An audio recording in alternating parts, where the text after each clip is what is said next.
When a 17-year-old goes missing while on a hunt, a huge search is immediately launched.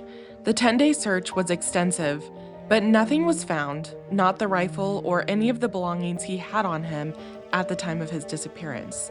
The FBI was even called in, but there were no answers until just over a year later. What happened that November day?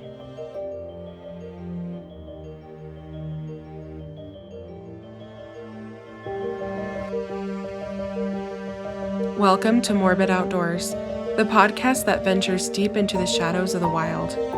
Here, we unravel the mysteries of missing persons, explore spine chilling legends, and share the most morbid stories that nature has to offer. From the depths of the dense forests to the highest mountain peaks, we'll uncover the secrets that lie hidden in the great outdoors.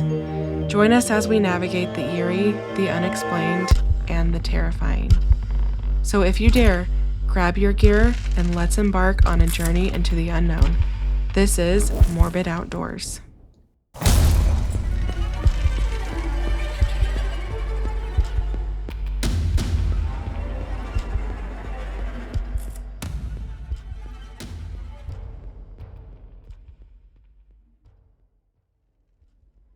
Hello, everyone. Happy Wednesday. My name is Elise, and I'm your host.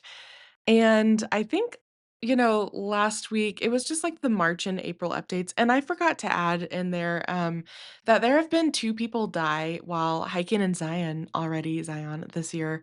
One man fell on Angel's Landing, which is a hike I would never do because I am like very, very afraid of heights. And then another man started to have a heart attack while hiking, and CPR was unsuccessful. So, just a reminder to be a little extra prepared because literally anything could happen outside. And it's especially important that we all, have our own safety in mind while recreating outside, but also the safety of others. Not saying to stop someone when they're falling. I'm just saying it's just a good reminder to have a personal locator beacon or satellite phone because if someone starts having a heart attack or falls and there's probably gonna be no cell service, you could immediately get help. So anyways, I forgot to add that on to the last month's, nature news, but anyways, so last time that I talked to you, I was excited about a trip that I was gonna be on, and the trip was great.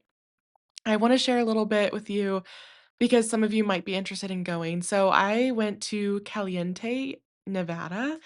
The locals called it caliente, but it is a Spanish word, and it means hot, because there are some hot springs there. So very small, very rural town, little teeny tiny town. It was very pretty. It reminded me a lot of Cimarron, New Mexico, where I lived for a summer in college. And Caliente has a lot of mountain biking and off-roading and hiking. There's a few different state parks around the area, and Cathedral Gorge State Park in Panaca. That's where I went, and it is a really cool state park. The rock formations were enchanting. It was wonderful. My dog loved it. It was dog friendly. The park rangers were all super nice, and we had a great time. So, if you want to see pictures from Cathedral Gorge State Park in Nevada, and it's only like 2.5 hours from Vegas, I think. You should go check out my personal Instagram. It was a really cool trip. So, anyways, it was great. I just got done on a hike in the Wasatch National Forest, and I'm just really excited for summer. I think I have like 20 something working days left until summer. So I am super, super excited. Got some backpacking I'm going to do, paddleboarding, and just enjoying the outside. So I hope that you are also getting ready to enjoy the outdoors as the weather is starting to be very beautiful. So today's case takes place in Oregon. I lived in Oregon for a while and I really loved it. It is a state I would move back to again. I only lived there for a year for a job, but it was amazing. It's a beautiful state. The people are lovely. And I can't wait until I can go back and visit. So I'm going to start off with a land acknowledgement. We are discussing the Mount Hood National Forest, more specifically the Badger Creek Wilderness. And this national forest exists on the traditional and ancestral homelands of indigenous peoples who have lived in relationship with this land since time immemorial. This includes the descendants of the Confederated Tribes of Warm Springs, as well as the Confederated Tribes of the Grand Ronde Community of Oregon and the Confederated Tribes of the Siletz Indians. These communities have deep cultural, spiritual, and historical ties to the region, including the mountain known as Mount Hood, which holds significant meaning in their traditions and stories. Now, we recognize that this land was never ceded, and we honor the enduring presence, resilience, and stewardship of Indigenous peoples, past, present, and future. So, let's talk about Mount Hood National Forest. I have done quite a bit of hiking here when I lived in Oregon, and honestly, I love this national forest. It is so beautiful. It has amazing hikes and views. If you can, hike on a good day where the mountain's not socked in, oh my gosh, it is beautiful. And actually, I went to do this one hike around the area and I got up early and I was so excited. I knew the weather, it might have been iffy, and unfortunately, I could not see Mount Hood that day, so I just need to go back and try that hike again. So Mount Hood National Forest, it's 62 miles or 100 kilometers east of Portland and the northern Willamette River Valley. The forest extends south from the Columbia River Gorge across more than 60 miles or 97 kilometers of forested mountains, lakes, and streams. And it is just beautiful. And I don't know what that sound is, so I don't know if you can hear that or not, but something's happening. Um, it's beautiful. Now, the forest includes and is named after Mount Hood, which is a stratovolcano and the highest mountain in the state of Oregon. The forest is over 1 million acres, and it was first established as the Bull Run Forest Reserve in 1892. It was expanded in 1893, and it was merged with part of the Cascade National Forest on July 1st, 1908. And it's been through a few name changes. So it was the Oregon National Forest at over 1.7 million acres, but the name was changed again to the Mount Hood National Forest in 1924, which it has been for it that's been its name for the past 100 years. Now, it's one of the most visited national forests in the entire United States, with over 4 million visitors annually.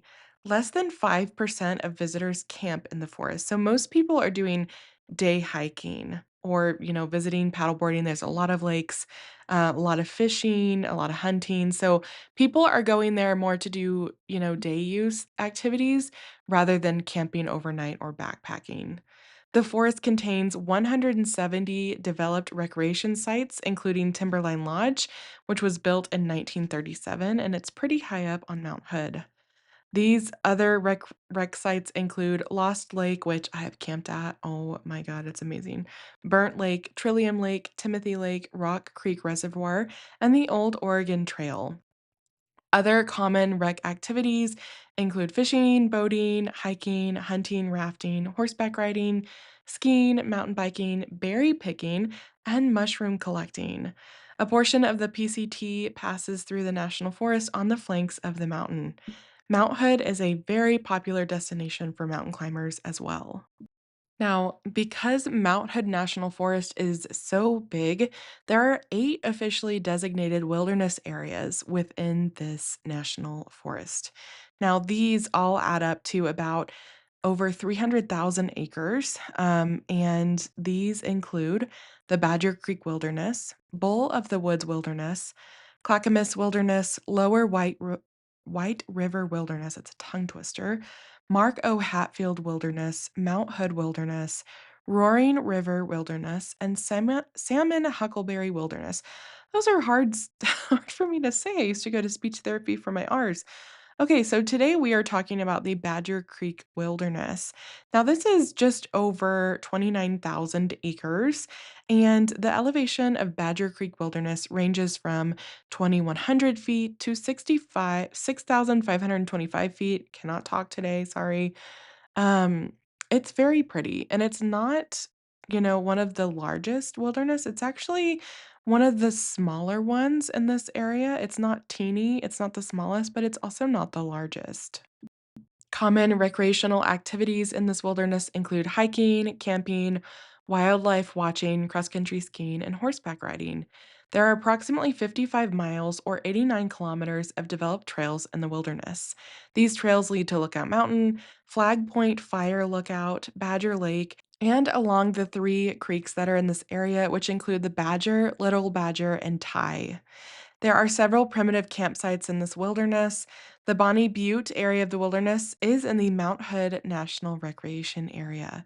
So it's very beautiful and pretty remote. And today's case takes place quite a while ago. It takes place in 1991. And for some of you, you might be saying, like, that doesn't feel like a long time ago. But unfortunately, it was over 30 years ago. So this is an older case. Now, 17-year-old Corey Fay was a student at Jesuit High School in Beaverton, Oregon.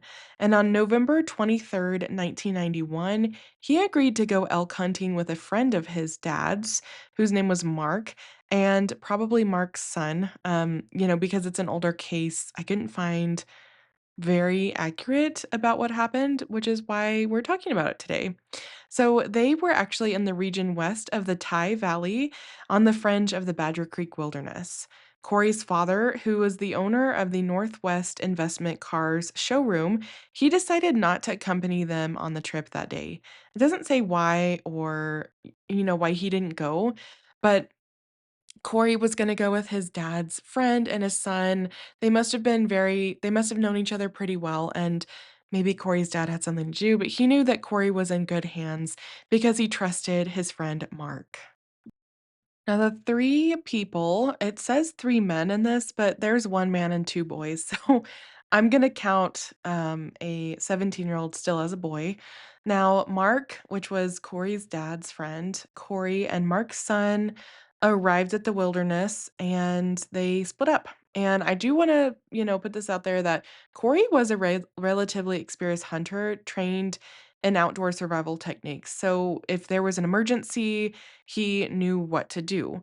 On this particular trip, he was also well equipped with a compass, emergency solar blanket, food, rifle and ammunition, and a backpack. So when they got to the wilderness, they split up at around 6:30 p.m. Now, and also I have seen conflicting things. People say 6:30 p.m., people say 6:30 a.m. I don't know which one it was, but I'm going to assume it was 6:30 AM because typically you don't go hunting at night because it is illegal, and usually hunting happens pretty early in the morning while the animals are still active. So, I don't know, take that for what you will. Now, they agreed to meet back at the car after an hour. So they were all gonna go their separate ways, do some hunting. I don't know how much hunting you can get done in an hour. I'm not a hunter, but they agreed to meet back up at their car. Now, in all of the cases I've covered about missing hunters, this is usually what happens. People spread out, let's meet back at the car, and someone doesn't show up. So, I don't know. Now, what I will say is that there was CCTV footage of the group going through a McDonald's drive-through around 6 AM in the nearby city of Hood River, so they were together. So that's why I'm thinking it was 6:30 AM, except some sources have it as PM. So, I don't know. Um, Sunset at that time of the year was around 4:40 PM, so it would have been very unusual if they were hunting at 6:30 PM, and I don't know about Oregon, but in many states, it is illegal to hunt after dark. Like where I'm from in Arkansas, you call it spotlighting, and it is illegal, and you will get fined and ticketed for it. Now, the weather was cold, and the hunting did not go well. Later told investigators that the area was well known for the presence of elk, but inexplicably, they didn't see a single elk that day. When they arrived back at the vehicle, Corey wasn't there. He didn't meet up with them. So Mark and his son, they searched the immediate area for signs of Corey, but when they found nothing, they called the Wasco County Sheriff's Office to report him missing.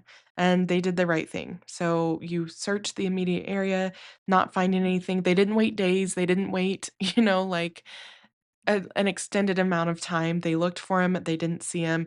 This wasn't their kid, it wasn't Mark's son.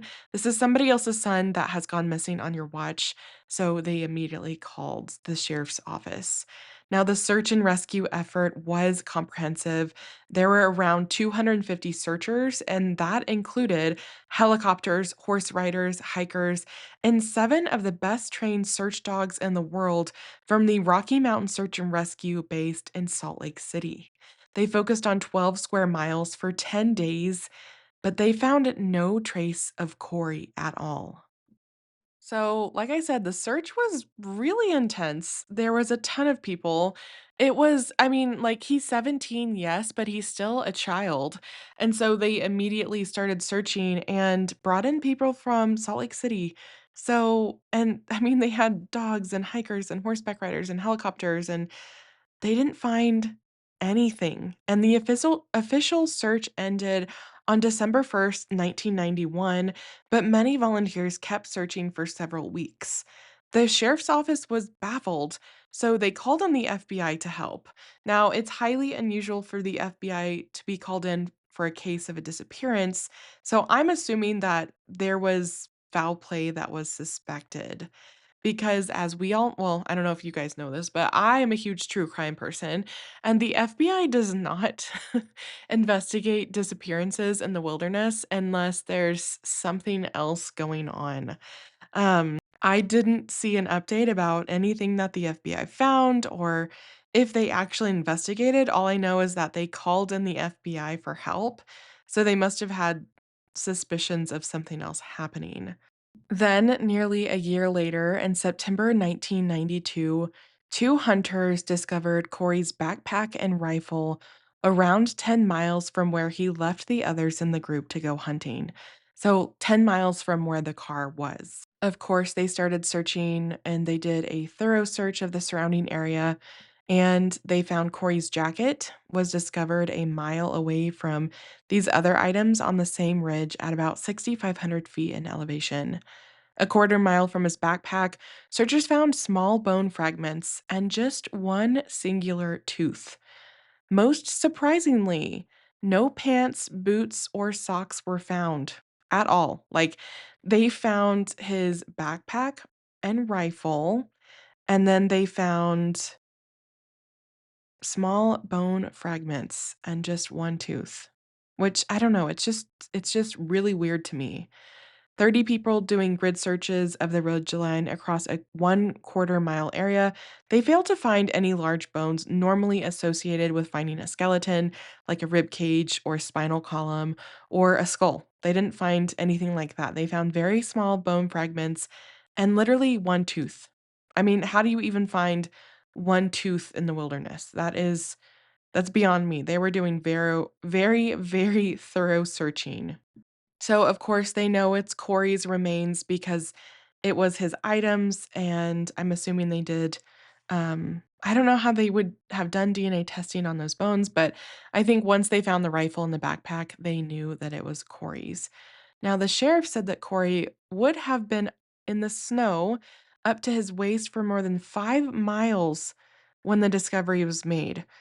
An article in the Eugene Register on September 18th, 1992 reported authorities know the snow was deep there because a helicopter had spotted tracks during an intensive search for Corey last November. The tracks turned out to be animals, but the snow was almost waist deep, and there was a good 3 miles from where the items were discovered yesterday. The article later states that the searchers didn't believe Corey could have gone as far as he did, and it was strange that he was going uphill when he would have been trained to get to lower ground. And when I say trained, I mean his wilderness training and his wilderness outdoors survival skills. So they saw tracks and they investigated them. They were animals, but in the area that his remains were found, it would have been very, very deep snow, almost too much snow to even walk through when it's up to your waist and you're not equipped for that. Corey was not equipped that day to be out in the snow and snow that deep.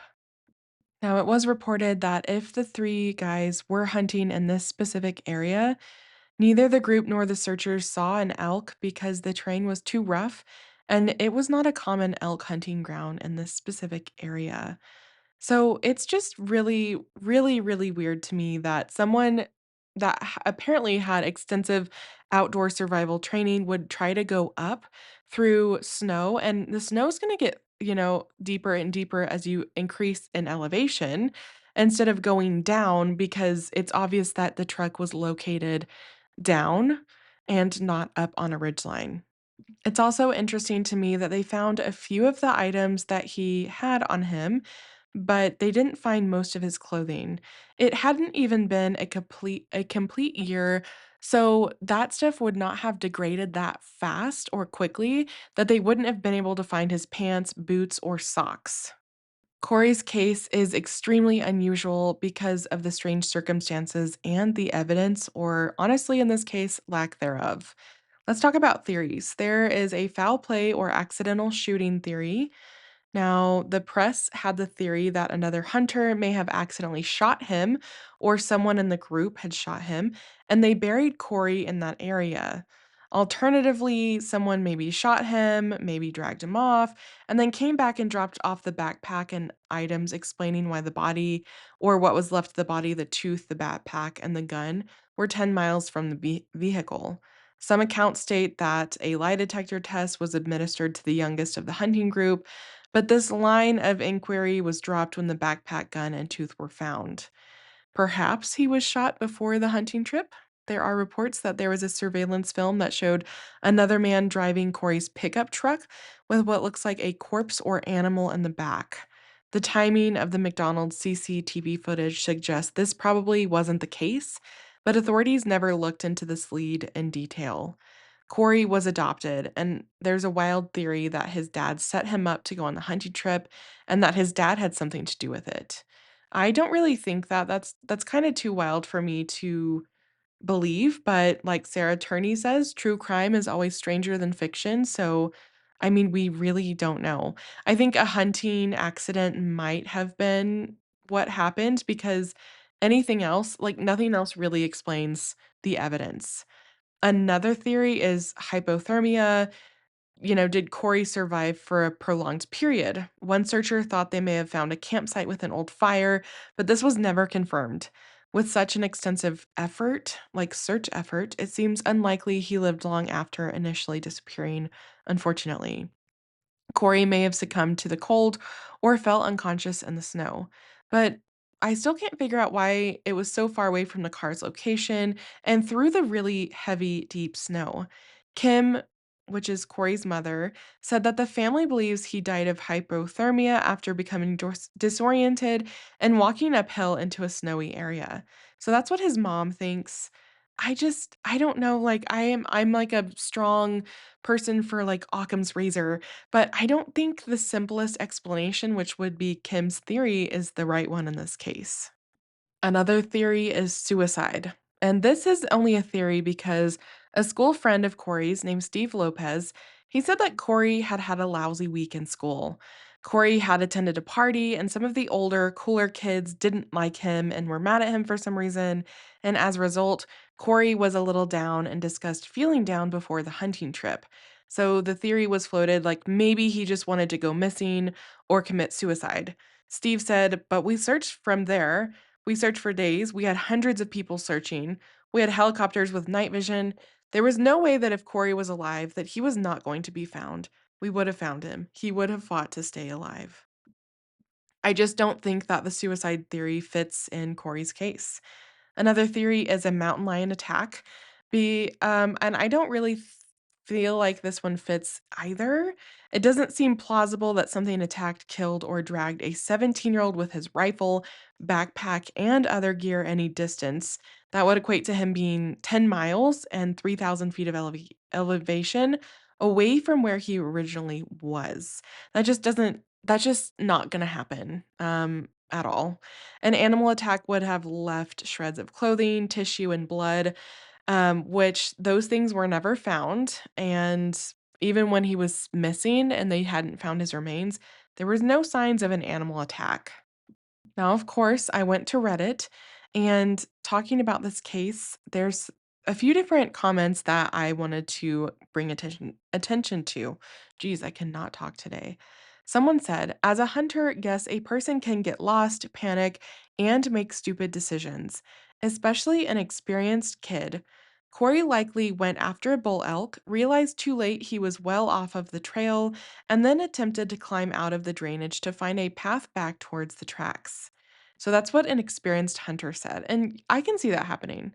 Another person said, Yo, this is my friend's older brother. Never thought I would see this on Reddit. I believe his bone remnants were confirmed last year. Really sad story. And then another person said, two young men went into the woods with guns, but only one comes out. The other is discovered dead 10 miles away. Sounds like murder. And honestly, I have to agree with the third commenter.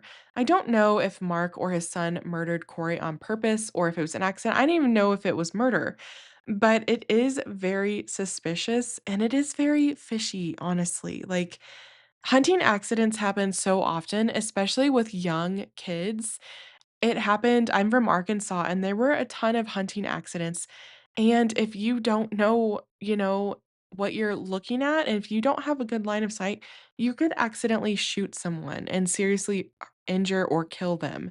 So, I don't know, it's like I could see him maybe getting disoriented and climbing up, but I'm like, "How would that happen in an hour's time?" I mean, he should've I know that he obviously didn't return back to the truck after an hour, but how would he get that far? 10 miles, that I just I don't know, it's just, like, so weird. This whole case is weird to me because I'm like, how did he get that far in the very deep snow? Did someone plant his remains and things thereafter? Was most of his clothing not found because there were bullet holes, Like, I just don't know. Was a skeleton not found because maybe there were, bones damaged because he'd been shot? I have no idea, but the fact that they didn't find any of the large bones that we have in our body, like femurs, tibia, fibulas, they didn't find a skull, no spinal column, no pelvis, a rib cage. They didn't find any of that, and they were looking hard enough to find a single tooth. So, how does that happen? I mean, I really don't know. So, I tend to lean more foul play. Who knows if it was Mark or his son? I don't know, and I don't wanna make accusations, but I think foul play was 100% involved in Corey's case. And I honestly wanna know what you guys think because sometimes I read these cases, I do the research online, and I feel like I've I have a good idea of what happened, just by that sounds funny. Not an investigator or anything, but, you have your own theories. You guys have your own theories, and sometimes you guys bring up things that I didn't even think about. So I wanna hear what you think because I totally think that foul play was involved. The case of Corey Fay is one of those wilderness mysteries that refuses to settle into a single, clear explanation. On paper, it could be written off as a tragic accident, an experienced teenager caught in brutal conditions, disoriented by cold, and ultimately overcome by hypothermia. But when you look closer, things really don't add up. Corey was trained, prepared, and equipped. He had the knowledge to survive. And yet somehow he ended up miles, like 10 miles from where he was last seen, climbing uphill through waist deep snow, a decision that goes against everything survival instincts would normally dictate. Then there's the condition of the scene. His belongings were scattered, there were only fragments of remains, no clear cause of death, no obvious trail explaining how he got there, or why no one found him during one of the most extensive searches in the area. Was it hypothermia and confusion? Maybe an accident no one could have predicted? Or is there something more to the story that was missed or never fully investigated? What makes Corey's case linger isn't just the mystery, it's the feeling that something is incomplete, like a story missing its final chapter. And in the wilderness, that's often how it goes. Vast landscapes don't just hide bodies, they hide answers. So, as always, if you're heading into the backcountry, preparation is everything. But even that isn't always enough. Conditions can change fast, terrain can deceive you, and sometimes even the most experienced people don't make it back. Corey Fay stepped into the wilderness on a routine hunting trip, and somehow he never came home. And I really wonder what happened that November day out in the Badger Creek Wilderness in Oregon. As always, recreate responsibly and remember, sometimes the great outdoors aren't always great. Thanks for listening to Morbid Outdoors. If you're enjoying what you're hearing, make sure to subscribe to the show on your favorite podcast platform. It's free, easy, and it helps us out immensely. When you subscribe, you get updates on our latest episodes, and it also boosts our visibility, making it easier for other curious souls to find us. Another great way to support Morbid Outdoors is by leaving us a review. Whether you're on Apple Podcasts, Spotify, or wherever you listen, a quick review helps us know what you love about the show. You can also join us on Patreon for early and ad free content.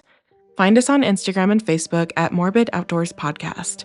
You can email us case suggestions and your campfire stories at morbidoutdoorspodcast@gmail.com. Thanks so much for the support, and I'll see you next time.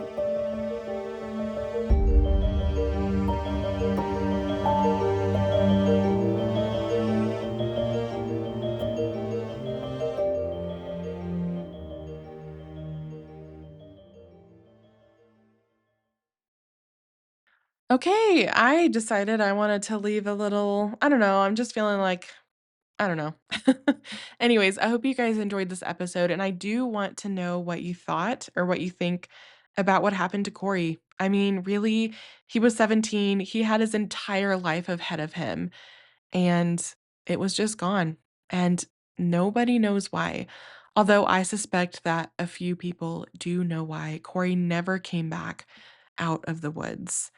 I really hope that his family, they have their, like, I don't know, I don't even wanna say closure, but they at least had some sort of remains to lay to rest, but I can't help but wonder if Corey's family still wonders what happened out there, because him just getting lost is, I just don't think that's the answer, but I don't know. So, anyways, I'd never heard of Corey's case until recently, so I wanted to highlight it, and I just think it's crazy this happens to hunters very often, like, a ton of people go hiking, and yes, hikers do go missing and die in the wilderness, but for a hunter to have a gun and usually extra things that hikers don't have, that would be helpful if you got lost, I'm just like, I don't know, it's just so weird because to me, if I was lost and I knew that people were probably looking for me,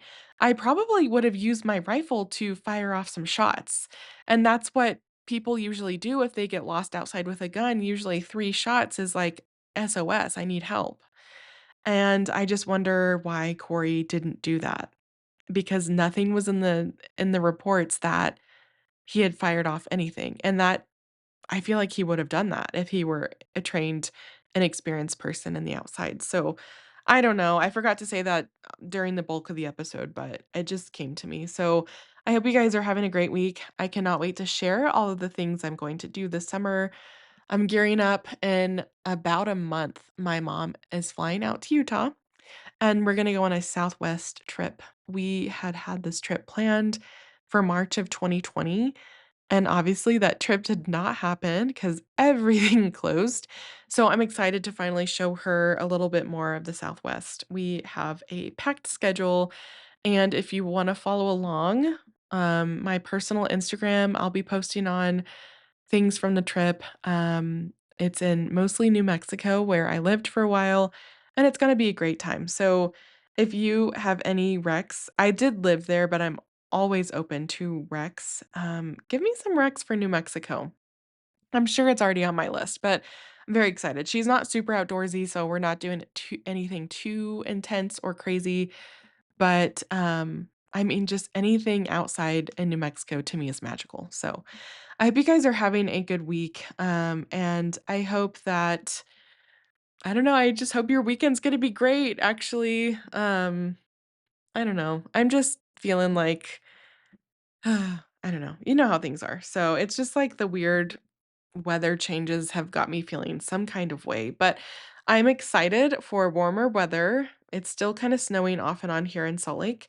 and I wanna see your travels and adventures. So if you have any case suggestions or recommendations, please go ahead and give those to me. You can email me, comment. If you leave comments, I do see them.